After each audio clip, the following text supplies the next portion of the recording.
কোনটাই খাবো। এই লোকদের আমাদের একটু চিহ্নিত করতে হবে। আমার সংস্কারটা এখানে দরকার। এখানে সংস্কার না করলে আমরা কাঙ্ক্ষিত লক্ষ্যে পৌঁছতে পারবো না। আমি মনে করি 54 বছর গেছে, আগামী যে দিনগুলি আছে আমাদের নতুন একটা সুন্দর একটা সংবিধান করতে হবে। ফরজ মাদার ভাই আছেন, গৌতম দাস ভাই আছেন, মাহমুদুর রহমান ভাই আছেন, অনেক জ্ঞানী লোকজন আছেন। এদেরকে নিয়ে একটা সুন্দর একটা সংবিধান আমাদের প্রয়োজন। আমি হতাশ হই না, কারণ বিপ্লব গেছে, বিপ্লব চলমান আছে। এটা অসমাপ্ত বিপ্লব। আমরা আজকে কথা বলতেছি, এটা বিপ্লবের অংশ। অর্থাৎ আমরা এখনো সিদ্ধান্তে হতাশ হব না।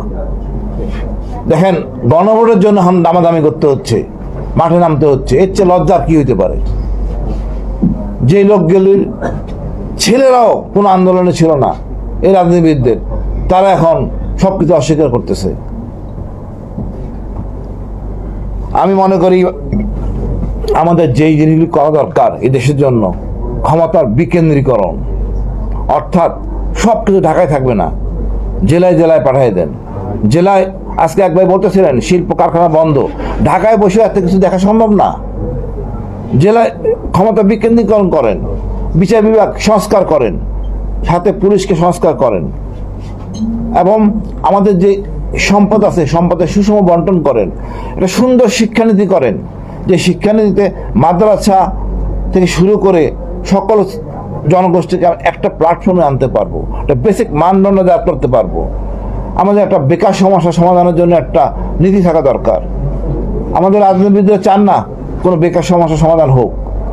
তারা এই সমস্যার সমাধান হয়ে গেলে তারা ডাক দিলে কেউ আসবে না, তখন তাদের সাথে হ্যাঁ বলার জন্য কোনো লোক থাকবে না।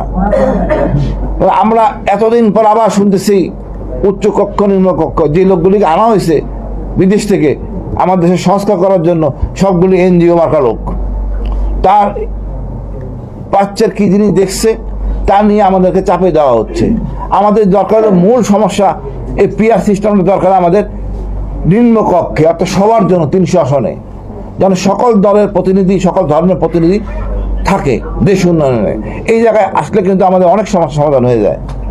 আর এই যে মেম্বার অফ পার্লামেন্ট, এই লোভ লালসা থেকে এদেরকে মুক্ত রাখতে হবে।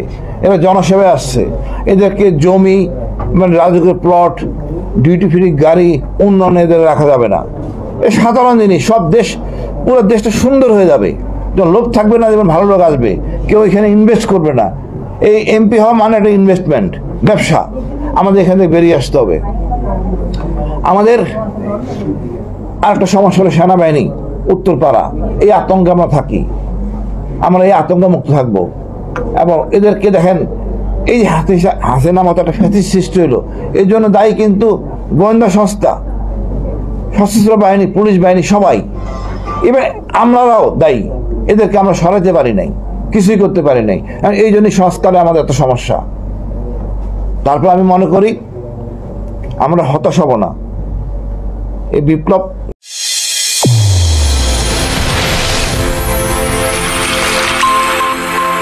চ্যানেল A1 হৃদয়ের স্পন্দন।